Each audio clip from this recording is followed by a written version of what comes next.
महाविद्या colony से एक मामला सामने आया है जहां दो भाइयों के विवाद के चलते पीड़ित पक्ष ने पहले थाने पर अपने न्याय के लिए गुहार लगाई। जब उसकी सुनवाई नहीं हुई तो पीड़ित एसएसपी कार्यालय फरियाद लेकर पहुंचा। आपको बताते चले पूरा मामला महाविद्या कॉलोनी के निवासी पीड़ित नरेश की माने तो उसका कहना है कि उसके माता पिता के देहांत के बाद इंद्रपुरी कॉलोनी में जो उसके माता पिता की संपत्ति है उस संपत्ति पर उसके भाई गिरीश की पत्नी लक्ष्मी उसके पुत्र उस मकान पर कब्जा करने की फिराक में है और उनके द्वारा उस मकान में उसे घुसने नहीं दिया जा रहा है और मारने पीटने को आमादा हो जाते हैं, जान से मारने की धमकियां देते हैं। इसकी शिकायत जब स्थानीय थाना पुलिस को प्रार्थी ने देने की कोशिश की तो उसकी सुनवाई नहीं हुई, जिसके चलते अब उसकी पत्नी सोमवार को करीब दोपहर 1 बजे एसएसपी ऑफिस पहुंचकर पुश्तैनी जमीन पर कब्जा करने का प्रयास और जान से मारने की धमकी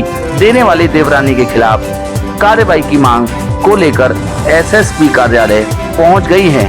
आइए देखते हैं पूरा मामला क्या है और इस विषय में पीड़ित के अधिवक्ता और पीड़ित ने क्या मीडिया को बयान जारी कर हकीकत बताई है।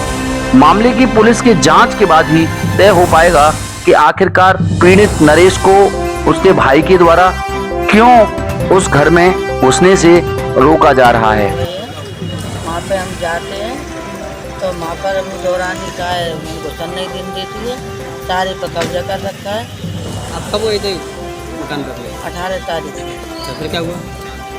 मारपीट करती है और पुलिस भेजने की धमकी देती है कि तुम्हें जेल भिजवा दूँगी। आपने इसकी सूचना पास के थाने में नहीं कराई थी? थाने में अभी थाने में तो कराई थी, वहाँ हमारी कोई सुनवाई नहीं हुई। अब यहाँ पे आप ऐसे साहब से मिले, आपने क्या शासन दिया उन्हें? एसएसपी साहब यहाँ आइए, उन्होंने क्या कहा आपसे? बनने कही थी कि अभी तुम्हारी सुनवाई कराएंगे। मकान में आएंगे तो रहने लगेंगे और हम मकान में रह रहे हैं, व्यवधान उत्पन्न होगा। ये किराए के मकान पे वहाँ आने जाने में असुविधा होती है, 2 किलोमीटर आना जाना पड़ता है, तो रात बिरात बीमार हो गया। क्या भाई है ये? 2 भाई हैं और एक की देहांत हो गया, उसकी पत्नी बीमार 1/2 के जी हैं। इनके वहाँ उसमें रहने के लिए ये अपना जाते हैं तो इसको ऐतराज़ है। ये शिकायत पास के थाने में नहीं कराई इन्हें कोई? थाने पे गए थे, थाना हाईवे मंडी चौकी पे गई थी तो लेकिन इनकी कोई सुनवाई नहीं हुई। सीओ रिफाइनरी से भी मिले थे, उन्होंने आश्वासन क्या बोलते हैं वो लोग? उन्होंने कह दिया अच्छा दिखवाते हैं, ये करते हैं, ना तो शांति व्यवस्था कायम हो रही है। ये जाते हैं तो वो शांति भंग होने की संभावना है। वो घटना कब हुई थी इनके साथ में? 18 तारीख की 18/7/2025 की हुई थी 6:30 बजे। जब से ये चौकी थाने के चक्कर लगा रहे हैं और आज कप्तान साहब से मिले, लेकिन कोई मतलब ठोस कार्रवाई के लिए कोई आश्वासन कप्तान साहब ने कोई शासन नहीं दिया? हाँ नहीं दिया कि देखेंगे ये करेंगे और कभी भी शांति भंग हो सकती है, इनके संग कोई वारदात नहीं।